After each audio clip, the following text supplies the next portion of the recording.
अब हमास और इसराइल का वॉर गन से नहीं, बॉम्ब से नहीं, बल्कि पैसे से खेला जाएगा।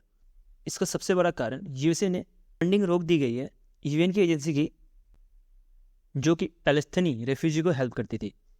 तो आज हम ये समझेंगे कि कौन सी यूएन की एजेंसी है और ये कौन सी सर्विस प्रोवाइड करती थी पैलेस्तीनी रेफ्यूजी को, और किस कारण की वजह से इस फंडिंग को रोका गया।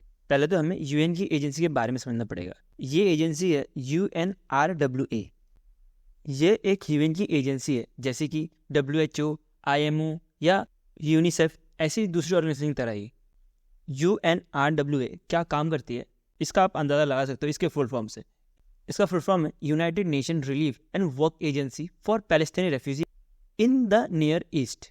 ये ऑर्गेनाइजेशन जो भी पैलेस्टीनी रेफ्यूजी है उनकी हेल्प करती है, और इनका मोटो भी है we provide assistant and protection for registered Palestine refugee. अब हम ये समझते हैं रेफ्यूजी बने कैसे।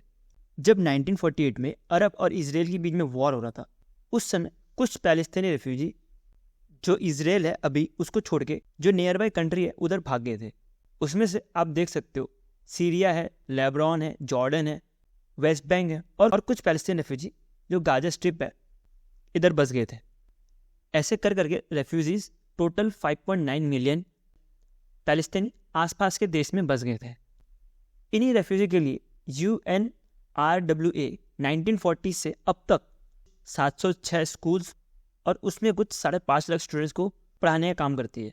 नॉट ओनली एजुकेशन, इसके साथ आप हेल्थ केयर भी देख सकते हो। कुछ 140 प्राइमरी हेल्थ फैसिलिटी है, और उसमें कुछ 700 million plus annual patient visit करते हैं, और बाकी और भी सर्विसेज देती है जो कि एक नॉर्मल ह्यूमन की नीड होती है।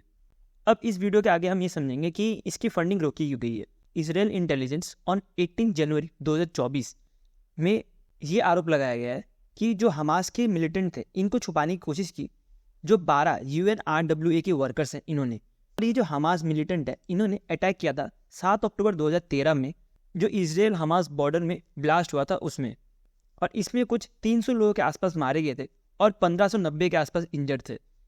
और जैसे कि मैंने बताया कि इसराइल के इंटेलिजेंस ने 18 जनवरी को ये चीज़ बताई थी, और 26 जनवरी आते आते जो UN है उन्होंने इन्वेस्टिगेशन चालू कर दी। UNRWA के 12 जो वर्कर थे जो 7 अक्टूबर के अटैक में शामिल थे इनके ऊपर। UN के इतने जल्दी एक्शन लेने के बाद USA ने फंडिंग रोक दी UN एजेंसी की, और इन्होंने वेट भी नहीं किया कि जांच जो है पूरी होने दे। USA के पीछे पीछे जो बाकी कंट्रीज है इन्होंने भी UN का जो फंड है उसको रोक दिया जो पैलेस्टीन को दिया जाता है, क्योंकि USA की ही तरह बाकी कंट्री भी आँख बंद करके USA जो करता है उसी तरह कर लेती है। आप अगर फंडिंग भी देखो तो सबसे ज़्यादा फंडिंग जो है USA देता है, उसके बाद जर्मनी, फिर यूरोपियन यूनियन, फिर स्वीडन, फिर नॉर्वे, फिर जापान। और आपको जो ये बोल्ड लेटर में दिख रहा होगा, इन्होंने पे करने से मना कर दिया फर्दर पैलेस्टीनी रेफ्यूजी को। से रेफ्यूजी आसपास के कंट्रीज में रह रहे हैं, वो कुछ जैसे मैंने आपको पहले बताया 60 लाख के आसपास है, इनको बहुत ज़्यादा इम्पैक्ट होगा। इवन जो इनकी एजुकेशन है वो इम्पैक्ट होगी, हेल्थ इम्पैक्ट होगी, और बाकी चीज़ें भी इम्पैक्ट होगी। एजुकेशन में जो 20,000 के आसपास जो टीचर्स हैं इनको तो सैलरी देनी पड़ेगी। अगर इनको सैलरी नहीं मिलेगी तो ये भी क्यों, जो 706 स्कूल्स हैं जो पैलेस्टीनी रेफ्यूजी को पढ़ाते थे तो उनको क्यों पढ़ाएगी। और हॉस्पिटल में भी अगर फंडिंग नहीं मिलेगी तो हॉस्पिटल भी कैसे चलेगा। तो इसी वजह से कुछ 12 बंदों की वजह से पूरे के पूरे UNRWA को सहना पड़ रहा है। ये तो वही बात होगी कि एक मछली ने पूरे तालाब को गंदा कर दिया।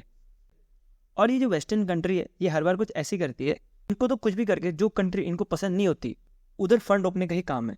इसकी से जो पैलेस्टीनी रेफ्यूजी है इनको जो है बहुत बड़ा इम्पैक्ट होगा, और इनके जो बच्चे हैं इनके ऊपर ही बहुत बड़ा इम्पैक्ट होगा। आई होप ये छोटी सी वीडियो से मैं आपको अपडेट कर पाया हूँ जो अभी का सिचुएशन हो रहा है।